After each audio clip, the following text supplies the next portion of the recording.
Hey guys, welcome back. Sorry, this is I guess part 2 or 3 or whatever it is about the justifications use of deadly force, because I never got to part 1 from the original topic because I was rambling on about stuff. So let's define what deadly force is first. This is the easiest way I can define it, and the way to think about it. All right. Anything that changes behavior is defined as force. Okay, that is force. That's not the whole thing that binds the universe and holds us all together and all that other shit. It is anything that would change behavior. Okay, when you talk about responding with force, if another way to think of it is bad people use violence against good people use force to respond in kind, i.e. Self-defense, any sort of means of self-defense. That responding force that a good guy essentially must use in defense of himself or herself or that of a third party must be deemed reasonable and minimal. Okay, that varies upon itself a couple of little pieces.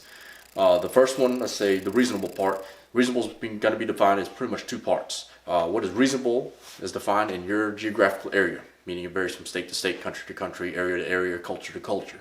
Okay, example, in the South, most southern states is pretty cool to have castle doctrine, stand your ground. Some northern states, not so much, right? Duty to retreat, etc.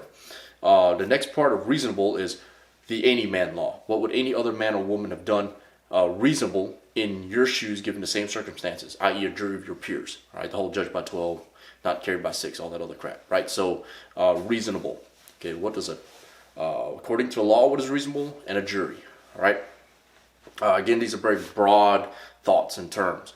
Not a lawyer, right? You guys remember that. If I was a lawyer, I wouldn't be here. Part 2, minimal. Also dependent. Again, what does the law state? What is the minimum amount of force you could have used in order to respond to the violence enacted upon you? Okay, someone walks up to you, punches you in the face, probably gives you no right to draw your gun out and shoot him in the face. Okay, so there's that thought.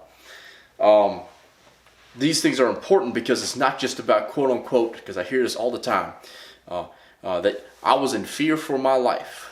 Okay, I won't say I don't know what the hell that means, because I kind of going to say I don't know what the hell that means, because your fears and my fears are maybe 2 different things, right? Everyone is scared of different things. Everyone has a different fear. What is key about it is you must be able to articulate what caused that fear. Why were you in fear for your life? Not just a broad term, I was in fear for my life, therefore I decided to get my gun out and shot everybody. It turns out it was just a mass attack of kindergartners who were looking for ice cream. That is not how the world works. Reasonable, minimal, articulable. Okay, you must be able to articulate what caused that fear. What was it? Did the dude have a knife or a gun? Okay, well, where was he? Was he in a gun show or a gun shop? That would probably be reasonable. He had a knife or a gun. Or was he shooting people in the front row of a movie theater? Okay, probably unreasonable and articulable. Okay, was he poised to attack? How do you know? What his prior experience or training taught you? Okay, things you can articulate. That's important. Next on the list, understand a force continuum. Understand that there's different levels of force. So like say way down here, very minimal, easy amount of force is force of presence. Okay, example, uniformed cop on the street. If you look like a uniformed cop, most criminals ain't going to go around slinging dope in front of the cop, right?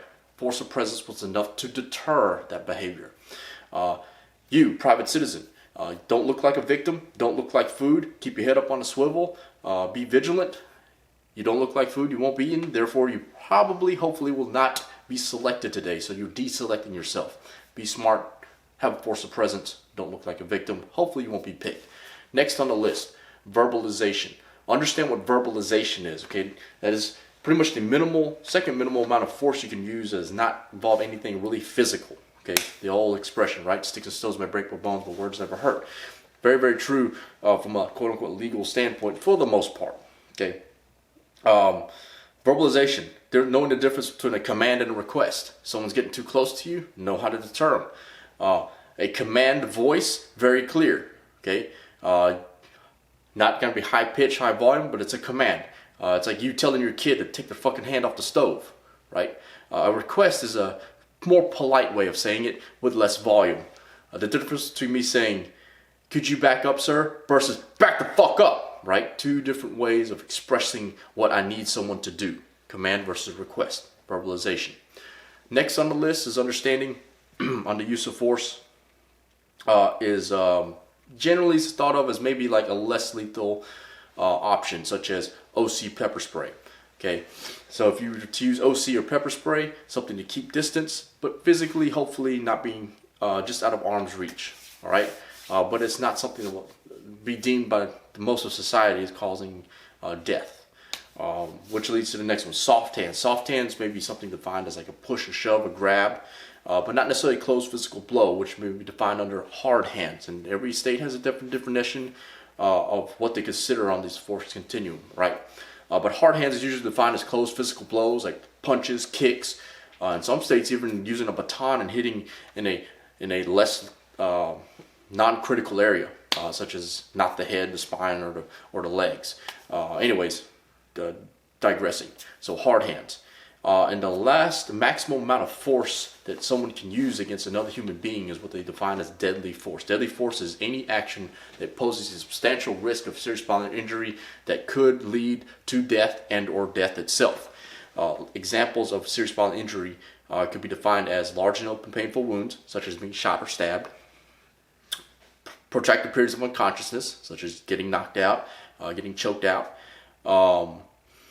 broken major bones. Okay, so probably not somebody breaking your pinky, but someone taking a baseball bat, smashing across your legs, right, or your ribs.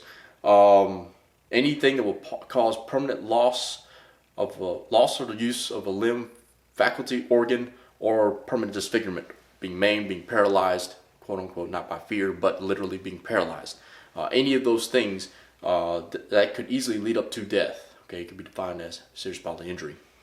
Essentially, you were too tough to kill, or they were too stupid to kill you.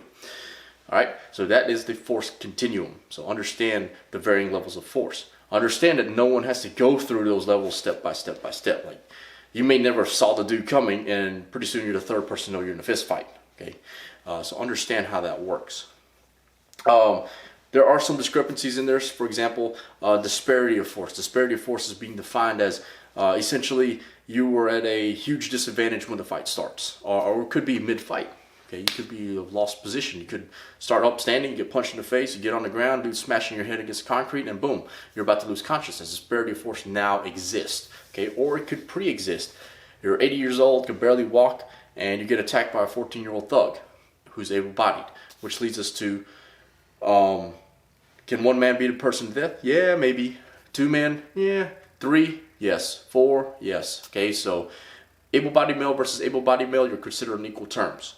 Okay, that's just general accepted social law.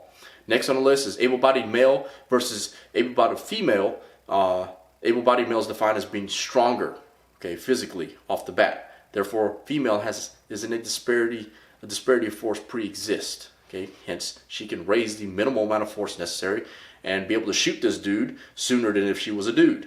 Okay. Example: you get mugged in a parking lot and you're a guy. Probably may not, depending on the circumstances. Dude jumps out the bushes, punches you in the face, probably gives you the right to get your gun out and shoot him in the face. If you're a woman, you can probably get your gun out and shoot him in the face and be like, bam, dude tried to attack me, rob me, kidnap me, and rape me, so I shot him. Reasonable? Yeah, most states would say that's equalizing the amount of force enacted upon her. So disparity of force could be based on age, gender, could be based on disability, dude in a wheelchair versus dude not in a wheelchair. It's all based, however, on things that you are to know or prove in that moment. So you can't say, well, after the fact, that dude was like a 10-time mixed martial artist champion, and so I shot him first. Okay, if you didn't know that, then technically you can't prove that, right? So anyways, other shit. Anyways, so think about that, guys. That is levels and use of force, which leads us to the next part, maybe part 3 or whatever the next part is. When is it justifiable? So pay attention to that. Do your own research. Take some good classes from a bunch of different dudes out there who offer it. Marty Hayes, Masada Yu, a bunch of dudes who talk about this stuff. Always consult your attorney before talking to anyone. Thanks for watching, guys. Pay attention.